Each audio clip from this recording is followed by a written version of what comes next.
नमस्कार, आप देख रहे हैं बिंदास टीवी न्यूज में आपका स्वागत है। भिवंडी शहर टोरेंट पावर कंपनी को लेकर एक नहीं अनेकों आंदोलन हो रहे हैं। कहीं ना कहीं भिवंडी की जनता की समस्याओं को देखते हुए टोरेंट पावर कंपनी ने भिवंडी वासियों के लिए टोरेंट पावर मेगा ग्राहक सेवा कैंप का आयोजन रविवार 3 सितंबर 2023 पाटीदार हाल गोपाल नगर भिवंडी में 10 बजे से लेकर शाम 5 बजे तक लगाया गया, जिसमें ग्राहकों ने अपनी समस्याओं को टोरेंट पावर के कर्मचारियों को बताया और ग्राहकों की समस्याओं का समाधान कर्मचारियों द्वारा किया गया। इसी दौरान पत्रकारों द्वारा टोरेंट पावर कंपनी की सहायक महाप्रबंधक पीआर चेतन बदियानी से की वार्तालाप। चेतन बदियानी ने बढ़ते बिल को लेकर क्या कहा, देखते हैं खास रिपोर्ट। चैनल पर नए हैं तो लाइक, शेयर और सब्सक्राइब करें। कमेंट में अपनी राय जरूर दें। धन्यवाद।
मैं Chetan Badiyani, public relations officer Torrent power.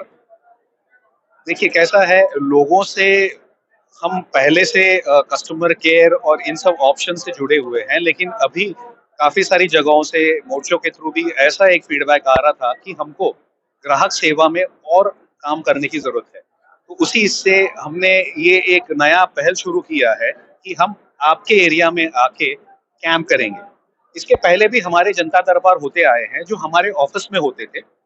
अभी हम क्या करेंगे कि हर एरिया में जाके कैंप लगाएंगे, जहां पे कस्टमर अपना कोई भी अगर पेंडिंग सब्जेक्ट है उसको लेके हमारे साथ आके डिस्कशन कर सकता है। अभी ये पहला कैंप हमने यहाँ पाटीदार हॉल से किया है, क्योंकि ये सेंटर ऑफ द सिटी है, सिटी के बीच में है। इसके बाद अलग अलग एरियाज में हर महीने में ऐसे हमारे ग्राहक सेवा संवाद होंगे। मकसद हमारा यही है कि हम कस्टमर के दरवाजे पे जाके उनके साथ उनके डिस्कशन के लिए एक ऑप्शन दे दें, ताकि वो हमसे और अच्छी तरीके से जुड़ सके। एक लोगों में जो गलतफहमी है या एक लोगों में जो फैलाया गया है कि टोरेंट पावर लोगों का सुनता नहीं है, हमको वो परसेप्शन जो बना है उसको तोड़ना है।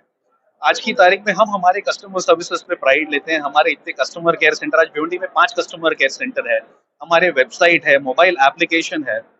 फिर भी ऐसा लोगों का कहना है कि हमें कस्टमर सर्विसेज में और काम करने की जरूरत है। तो ये एक नया हमने इनिशिएटिव शुरू किया है, जिसे हम जनता दरबार के रूप में थोड़ा सा एक नया पहल संवाद करके हमने चालू किया है। ये अब से हर महीने अलग अलग एरियाज में होगा जहां लोग आ सकते हैं। तो मेरी आपके थ्रू लोगों से अपील है कि आप प्लीज हमारे संवाद में आए। ये हर महीने अलग अलग जगहों पे होगा। आपके अगर कोई पेंडिंग सब्जेक्ट है, हमारे सारे सीनियर ऑफिसर यहाँ अवेलेबल होंगे और टोरेंट पावर आपके साथ किसी भी विषय में अगर आप डिस्कशन करना चाहे तो यहाँ अवेलेबल है। ये एक आपके लिए खुला मंच है। देखिए अभी किसी ने क्या कहा इसके बारे में मेरा कमेंट करना गलत हो जाएगा, लेकिन हमेशा से लोगों को सही सेवा देना, ग्राहक सेवा देना, ये हम पूरी तरीके से कोशिश करते आए हैं। कस्टमर सर्विस ये हमारा एक ऐसा सब्जेक्ट रहा है कि जिसपे हमारा पूरा फोकस रहा है। इसी वजह से आज हमने 5 कस्टमर केयर सेंटर खोले हैं। पहले दिन से हमारे कस्टमर केयर भिवंडी में हर जगह पे उपलब्ध है। इसके अलावा 24 घंटा अवेलेबल हमारा टोल फ्री हेल्पलाइन है। इसके थ्रू भी लोग अपना कंप्लेंट, क्वेरीज कर सकते हैं। आप अगर हम तक आना नहीं चाहे, आप घर बैठे भी हमारे वेबसाइट के थ्रू connect.torrentpower.com के थ्रू अपने कंप्लेंट्स भेज सकते हैं। आपको 24 घंटे के अंदर आपने वेबसाइट के थ्रू अगर कुछ भेजा है तो उसका रिप्लाई आ जाता है। आप ईमेल के थ्रू भी हमको कोई क्वेरी है, आपकी कोई कंप्लेंट है, भेज सकते हैं। हमारा ईमेल एड्रेस है connect.bhw@torrentpower.com। इसके अलावा आज मोबाइल पे एप्लीकेशन लोगों में बहुत पॉपुलर है कि हर चीज का ऐप होता है। तो हमारा भी एक ऐप अवेलेबल है टॉरेंट कनेक्ट, जो गूगल प्ले स्टोर पे अवेलेबल है, एप्पल आईओएस पे अवेलेबल है। आप मोबाइल एप्लीकेशन भी डाउनलोड करके उसमें हर कोई चीज कर सकते हैं, जैसे आपका बिल देखना, बिल भरना, क्वेरी डालना, कंप्लेंट डालना, ये सारी चीजें मोबाइल एप्लीकेशन के थ्रू भी अवेलेबल है। सेवा देना ये हमेशा से हमारा मकसद रहा है। उसी में एक और ये पहल हमने शुरू की हुई है संवाद करके। तो लोगों में ये जो गलत धारणा फैल रही है या है, उसको मिटाने के लिए ही ये हमारा सारा प्रयास चल रहा है। देखिए, दर जो है, मैं ये काफ़ी सारे प्लेटफ़ॉर्म्स पे पहले भी बता चुका हूँ, वापस बताना चाहूँगा कि हम एमएससी-डीसीएल की फ्रैंचाइज़ी के बतौर भिवंडी में काम कर रहे हैं। एमएससी-डीसीएल यानी महावितरण, इनके दर जो पूरे महाराष्ट्र में लागू है, वही दर भिवंडी के कस्टमर्स के लिए टोरेंट पावर द्वारा लागू है। हम उनकी फ्रैंचाइज़ी होने की वजह से एक पैसा भी इधर या उधर करने का टोरेंट पावर को अधिकार नहीं है। दूसरा, लोगों ने ये समझना ज़रूरी है कि बिजली का दर जो है या टैरिफ जो है, ये महाराष्ट्र विद्युत नियामक आयोग एमईआरसी जो है, वो अप्रूव करता है।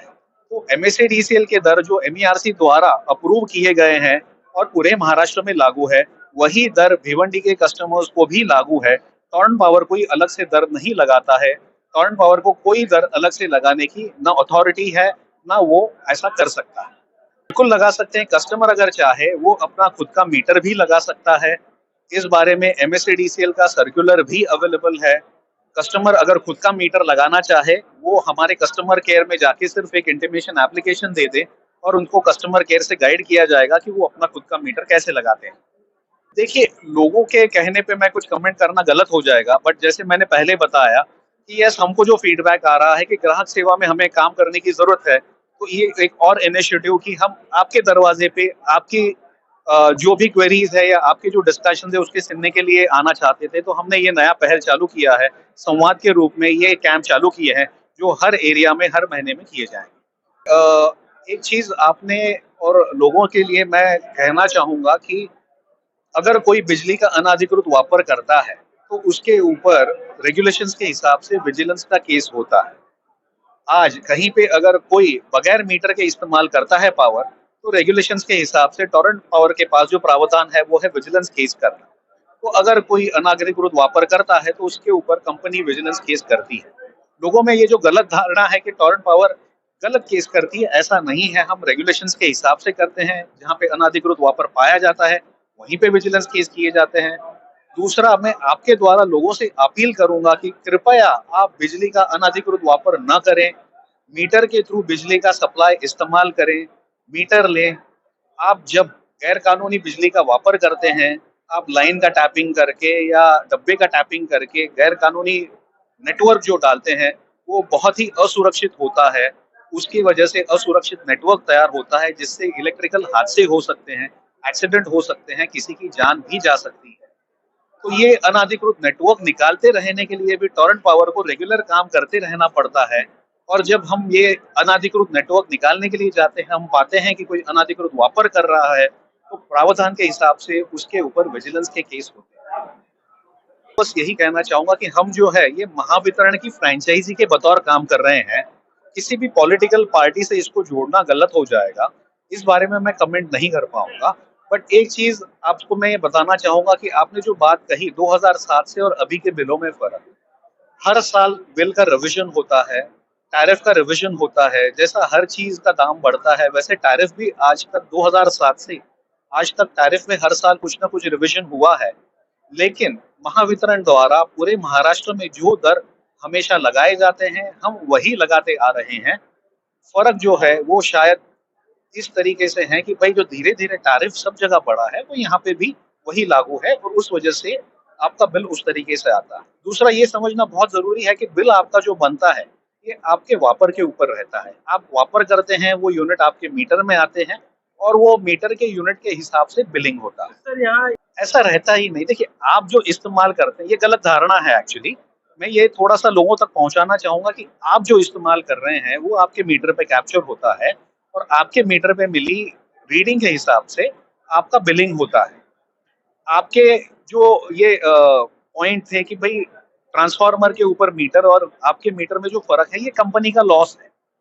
आज की तारीख में भी कंपनी को भिवंडी शहर में लगभग 10% लॉस है। जब टोरेंट पावर ने टेक ओवर किया था, तभी 48% भिवंडी सिटी का लॉस था। धीरे धीरे ही सही वो 48% से कम हुआ है, लेकिन आज की तारीख भी भिवंडी में 10% लॉस पे कंपनी काम कर रही है। आपके बिल के ऊपर आपका रीडिंग डेट दिया होता है। यूजुअली क्या होता है ना कि उसी दिन पे, अभी कुछ महीने 31 के होते हैं, कुछ 30 के होते हैं, उसमें फरवरी 28 या 29 का होता है। तो एक आध दिन उस वजह से आगे पीछे आपका साइकिल होता है, बट लगभग वही 1-2 दिन में आपका रीडिंग होता है। क्या होता है कि हर जगह पे कस्टमर को इन्फॉर्म करके, अगर सब जो 10 माले की बिल्डिंग है तो हर कस्टमर को इन्फॉर्म करके ऊपर जाके रीडिंग लेना पॉसिबल नहीं होगा, क्योंकि मीटर सारे नीचे लगे होते हैं। तो हमारा बंदा रीडिंग लेके आता है, लेकिन जिस दिन रीडिंग होता है उसी दिन आपको एसएमएस भेजा जाता है कि आपके मीटर के ऊपर ये रीडिंग पाया गया है। आप अगर मीटर में चेक करके और कोई रीडिंग पाते हैं, आप हमें संपर्क करके इसका कंप्लेंट डाल सकते हैं। ये कस्टमर के अवेयरनेस के लिए, उसकी जानकारी के लिए ही उसी दिन सिस्टम से तुरंत एसएमएस भेजा जाता है कि ये तारीख को आपकी रीडिंग हुई है, मतलब आज आपकी रीडिंग हुई है, आपके बिल सॉरी आपके मीटर के ऊपर ये रीडिंग पाया गया है। और उस पे बहुत क्लियरली लिखा होता है कि आपको अगर मीटर पे और कुछ रीडिंग दिख रहा है तो आप हमारे ग्राहक सेवा केंद्र से कृपया संपर्क करें। देखिए, इसको तोड़ी कहना थोड़ा-सा गलत हो जाएगा। मैं आपके लिए इसको थोड़ा-सा एक्सप्लेन कर देता हूँ। देखिए, आप जब अनधिकृत बिजली का वापर करते पाए जाते हैं, तो आपके ऊपर विजिलेंस केस होता है। प्रोसेस के हिसाब से उसका असेसमेंट और पेनल्टी बनता है। अभी जो रेगुलेशंस हैं एमईआरसी के, उसके हिसाब से कैसा है कि आपके यहाँ पे अगर अनधिकृत वापर पाया जाता है, तो आपके यहाँ पे टोटल कनेक्टेड लोड जो है, उसका 12 महीने का कंजम्पशन, उसमें लोड फैक्टर, डाइवर्सिटी फैक्टर जोड़ के 12 महीने का कंजम्पशन, ये आपका असेसमेंट और इंटू 2 ये आपकी पेनल्टी। तो ये आपका 12 महीने का कंजम्पशन इंटू 2 इतना आपका असेसमेंट प्लस पेनल्टी बनता है। जो शायद आपने जैसे बोला ये 50,000 या लाख रुपए या जो भी अमाउंट है वो हो सकता है, और ये आपका टोटल कनेक्टेड लोड पे है। लेकिन एक प्रावधान के हिसाब से, रेगुलेशंस के हिसाब से ही कस्टमर हमको जब मिलने आते हैं, हम अगर एस्टैब्लिश कर पाते हैं, हम अगर आइडेंटिफाई कर पाते हैं कि उन्होंने कितने समय के लिए अनधिकृत बिजली का वापर किया हुआ है। जैसे कोई लोग आते हैं, बोलते हैं कि साहब हमने एसी खरीदा है, लेकिन पिछले महीने ही हमने खरीदा है। बिल लेके आते हैं, जो खरीदा था उसका, दिखाते हैं कि देखिए ये नए एसी का बिल है। आपने जो फ़ॉर्मूला के हिसाब से बनाया है, साल भर का आप पकड़ रहे हैं, लेकिन एक ही महीना एसी वापरा है मैं। तो वो हम उस तरीके से उसका रिविज़न कर सकते हैं, अगर हम आइडेंटिफ़ाई कर पाते हैं कि भाई इसने कम समय के लिए वापरा। तो ग्राहक के साथ जब हम डिस्कशन करके एस्टैब्लिश कर पाते हैं, तो उसका रिविज़न होता है रेगुलेशंस के हिसाब से, और वो उसको जो रिवाइज़्ड अमाउंट है या रिव्यू किया हुआ अमाउंट है, वो उसको भरने के लिए बोला जाता है।